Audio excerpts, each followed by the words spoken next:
O complexo de Angkor Wat, no Camboja, é possivelmente o local mais impressionante da Terra. Espalhando-se por uma extensão de mais de 1.600 metros quadrados, consiste de aproximadamente 10 milhões de blocos de pedra, habilmente esculpidos e empilhados em templos, terraços e galerias. Para fins de comparação, Angkor Wat abrange uma área 3 vezes maior do que a cidade do Vaticano e é composto por mais de 4 vezes o número de blocos encontrados na Grande Pirâmide de Gizé. Por isso, é perfeitamente compreensível que as icônicas torres com formato de botões de lótus de Angkor Wat estejam representadas na bandeira do Camboja. No entanto, durante a maior parte da segunda metade do século XX, as atividades de pesquisas no local, realizadas por aqueles que esperavam desvendar seus numerosos mistérios, foram restritas ou até mesmo completamente interrompidas devido a uma guerra civil no país. Na verdade, somente no século XXI é que a pesquisa em larga escala foi retomada no local. Quando isso aconteceu, o que começou a se desvendar era um mistério de proporções muito maiores do que qualquer um poderia ter imaginado. Nossa história por aqui começa no ano de 1860, quando um explorador francês chamado Henri Mouron estava viajando pelas regiões desconhecidas do interior do Camboja, coletando amostras e fazendo anotações sobre um lugar que até então era praticamente desconhecido no Ocidente. Certo dia ele avistou uma rara borboleta voando. Ele começou a persegui-la sem perceber, em sua empolgação, que sua busca o estava levando cada vez mais fundo na selva e o afastando do seu grupo de viajantes. Em pouco tempo, Monroe se viu perdido. Em meio ao pânico, ele começou a cortar trepadeiras e a densa vegetação com um facão, desesperado para encontrar o caminho de volta para o seu grupo. De repente, a selva se abriu diante dele, revelando uma clareira espetacular. À sua frente, estendia-se a coisa mais incrível que já tinha presenciado em sua vida. Uma vasta estrutura de pedra que se expandia em todas as direções, tocando os céus. Era um vasto complexo engolido pela vegetação, abandonado por sabe-se lá quanto tempo. Ali estava Angkor Wat, há muito tempo perdido. Hoje, essa é a história que frequentemente se conta, a de um explorador solitário que tropeça acidentalmente nas majestosas ruínas de Angkor Wat, quase como um personagem à la Indiana Jones, desvendando um antigo segredo nas profundezas da selva. No entanto, para ser estritamente precisa, essa narrativa não é totalmente verídica. Embora Henri Mouron tenha visitado Angkor Wat em 1860, o local não estava perdido. Apesar de ter permanecido abandonado por séculos, ainda era conhecido pelos habitantes locais e ocasionalmente usado por pescadores, agricultores e monges. De fato, Henri Mouron não foi o primeiro europeu a testemunhar o local.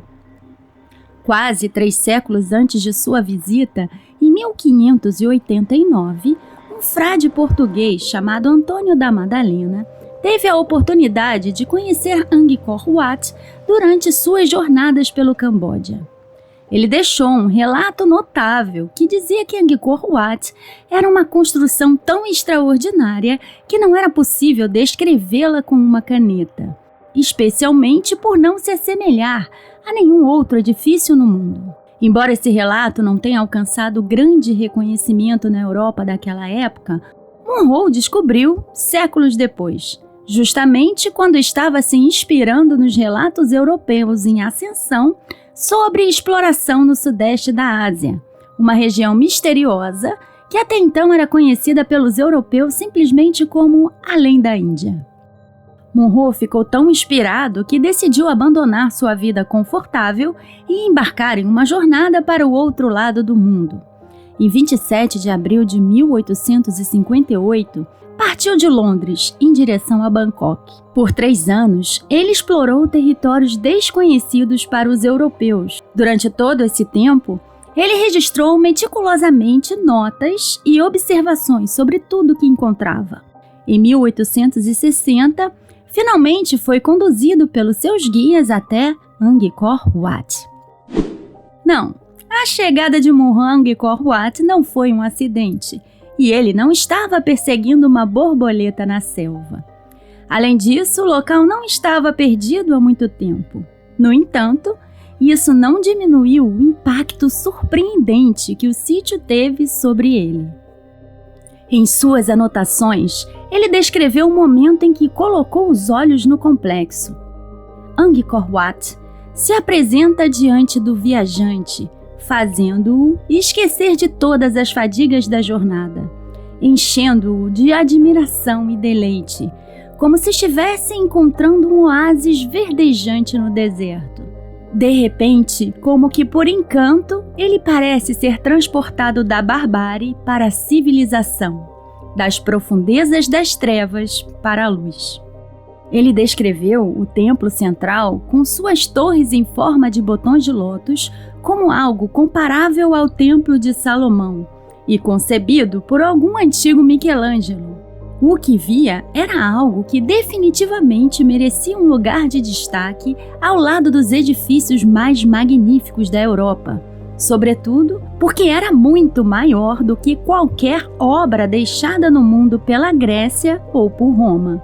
Ao começar a explorar o local, ficou maravilhado com a habilidade artesanal envolvida, mas para ele, o que impressionava o observador, não menos do que a grandeza, regularidade e beleza dessas majestosas estruturas, era o tamanho imenso e o número surpreendente dos blocos de pedra com que foram construídos. Ele se perguntava perplexo: que meio de transporte, que multidão de trabalhadores isso deve ter exigido? E seguia descrevendo: as pedras estão por toda parte, encaixadas de maneira tão perfeita que mal se pode ver onde estão as juntas. Não há sinal de argamassa nem da marca do cinzel, sendo a superfície polida como um mármore. No entanto, a pergunta que ecoava repetidamente em sua mente era: quem teria construído aquele complexo incrível? Será que esse edifício incomparável havia sido concebido e construído por um único gênio? Para ele, era tentador pensar dessa forma, pois nenhuma parte do enorme complexo apresentava qualquer deficiência, imperfeição ou inconsistência. Mas a que época podemos atribuir sua origem? Munro queria saber.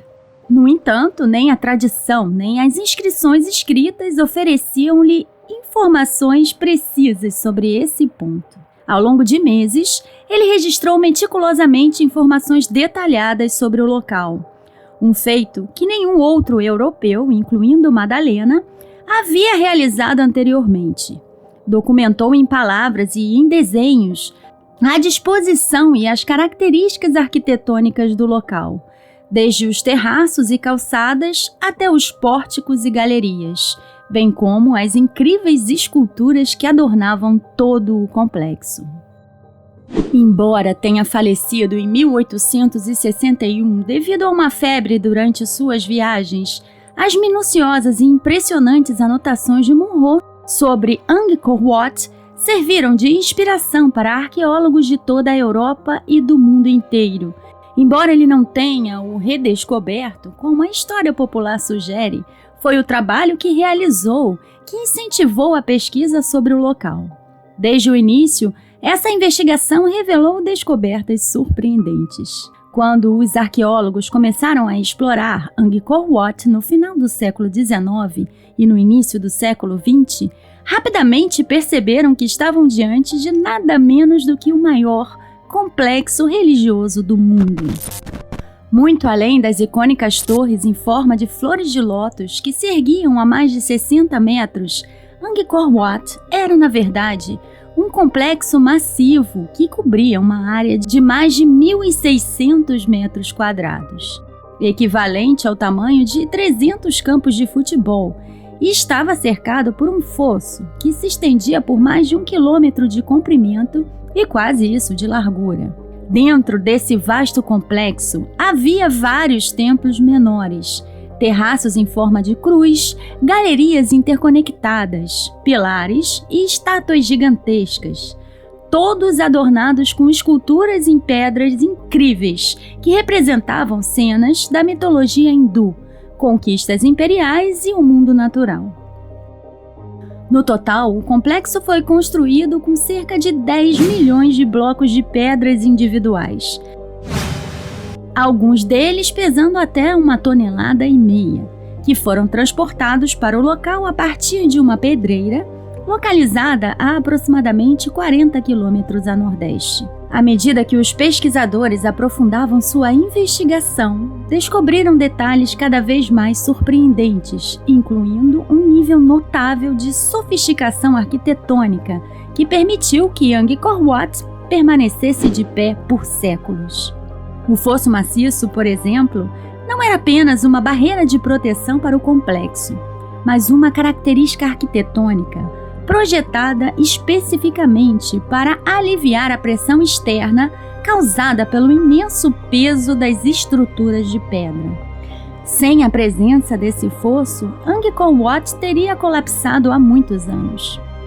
Além disso, na região da selva onde Angkor Wat foi erguido, o solo experimenta elevações e reduções anuais durante as estações de cheias e secas. Para enfrentar esse desafio, seus construtores canalizaram a água para controlar o lençol freático subterrâneo e a composição do solo sobre o complexo.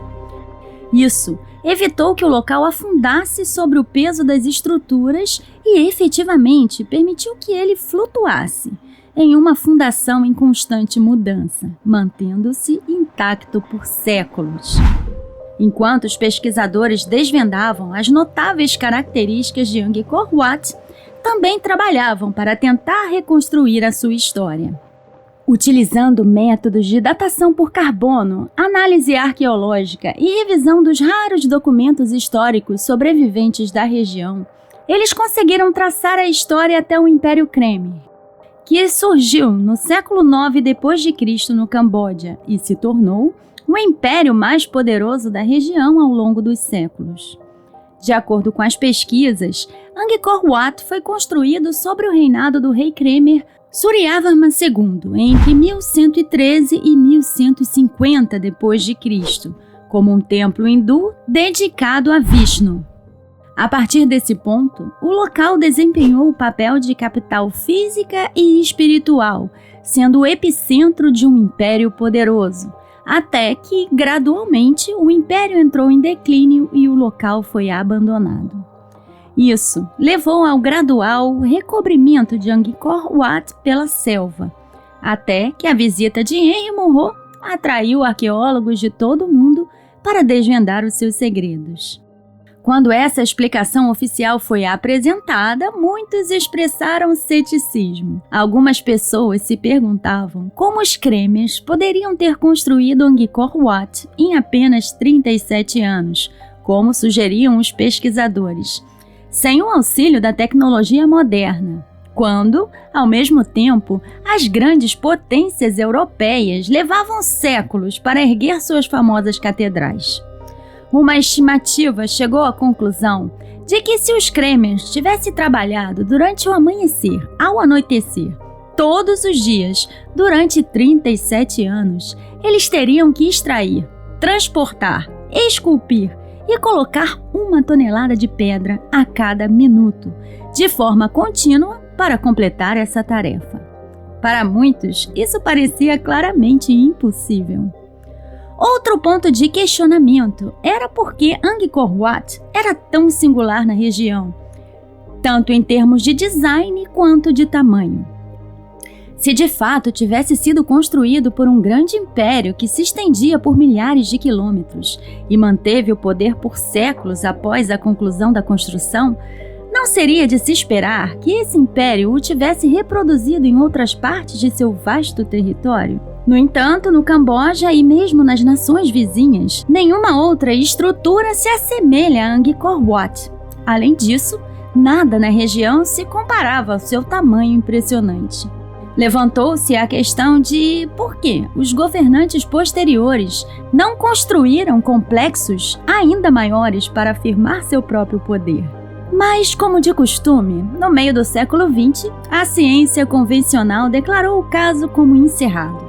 Angkor Wat era um magnífico complexo de templos construído pelo Império Khmer ao longo de 37 anos e há cerca de 900 anos atrás.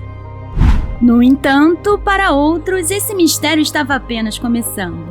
Já no século XXI, e mais de 150 anos após Henry Monroe ter despertado o interesse generalizado por Angkor Wat, que as verdadeiras profundezas desse mistério começaram a ser reveladas.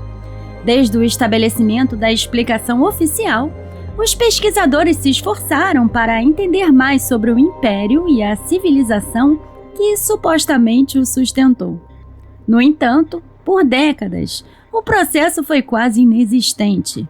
O desafio reside no fato de que a área ao redor de Angkor Wat era remota e coberta por densa selva, tornando a arqueologia no solo quase impossível. Tudo mudou em 2012 graças aos arqueólogos Damian Evans e Roland Fletcher. Nesse ano, eles lideraram um projeto que utilizou uma técnica de escaneamento aéreo avançada, conhecida como LiDAR, e que permitia enxergar através da selva ao redor de Angkor Wat. Durante semanas, equipes realizaram voos diários de helicóptero por centenas de quilômetros ao redor do complexo. A descoberta que fizeram chocou a todos e deixou a comunidade arqueológica perplexa e muito agitada. A revelação surpreendente foi que Angkor Wat não estava originalmente situado no meio de uma selva, como se encontra atualmente, mas sim no centro de uma vasta área urbana. Sobre a densa cobertura da selva, eles encontraram os vestígios de uma extensa rede de estradas, áreas residenciais, santuários, canais e lagoas secas, juntamente com milhares de campos de arroz cercados por margens baixas e estreitas.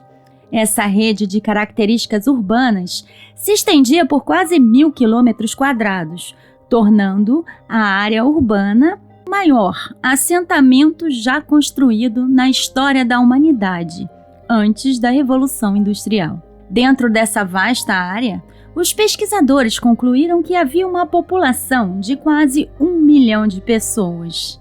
Essa descoberta extraordinária revelou uma metrópole de proporções impressionantes que superava em muito as expectativas anteriores para a região. À medida que a pesquisa com LiDAR continuava, mais detalhes sobre essa cidade perdida emergiam, tornando-a ainda mais surpreendente. Nas décadas de 1950 e 60, um arqueólogo francês chamado Bernard-Philippe Groslier havia utilizado a arqueologia aérea para tentar reconstruir o antigo sistema de canais de água que cercava Angkor Wat e alimentava o seu enorme fosso. Já naquela época, seu importante trabalho revelou um sistema de tamanha complexidade que ele apelidou Angkor Wat de a cidade hidráulica. No entanto, foi em 2012 que o escopo completo desse sistema de água se tornou claro. Usando o LiDAR, eles mapearam o sistema em toda a área urbana de Angkor Wat. Incrivelmente, eles conseguiram mapear extensos sistemas hidrológicos que gerenciavam, armazenavam e distribuíam a água de 3 rios diferentes e de um lago próximo por toda a área urbana. Era um sistema de magnitude e capacidades insondáveis. Rios e riachos foram escavados e transformados em canais com mais de 16 quilômetros de comprimento e 60 metros de largura. Além disso, um vasto sistema de diques, cobrindo centenas de quilômetros, desviava a água para onde ela era necessária. Enormes reservatórios foram criados para armazenar água, com o maior deles medindo 8 quilômetros de extensão. Além disso, uma vasta rede de campos murados foi construído para a prática da agricultura de arroz inundado.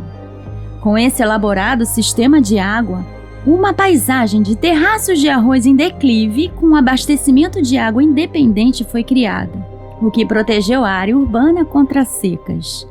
Mas o sistema de água não tinha apenas essa finalidade. Ficou claro que foi construído para fornecer também um sistema de transporte por toda a área urbana, bem como um fornecimento doméstico de água para fins de saneamento. Além disso, o sistema de água incluía inúmeras lagoas e canais cheios de peixes, constituindo outra fonte de alimento para a população da cidade. Angkor Wat, de fato, se revelou uma antiga cidade hidráulica avançada, indo muito além das expectativas iniciais de Bernard Glossier. No entanto, mesmo isso não era a descoberta mais espantosa feita pelos pesquisadores sobre Angkor Wat. Enquanto Evans e Fletcher examinavam mais de perto a região ao redor de Angkor Wat, outros investigavam segredos dentro do próprio complexo. Mas isso será tema do próximo vídeo que tenho certeza que você não irá perder, porque o que existe lá vai mudar completamente a sua concepção atual das antigas civilizações e da origem e idade desse maravilhoso lugar. Espero que tenha gostado do que apresentamos até aqui. Então fique conosco, se inscreva no nosso canal e ative o sino de notificações. Dessa forma, você será avisado assim que prosseguirmos com a nossa jornada pelo mais espetacular local antigo do mundo.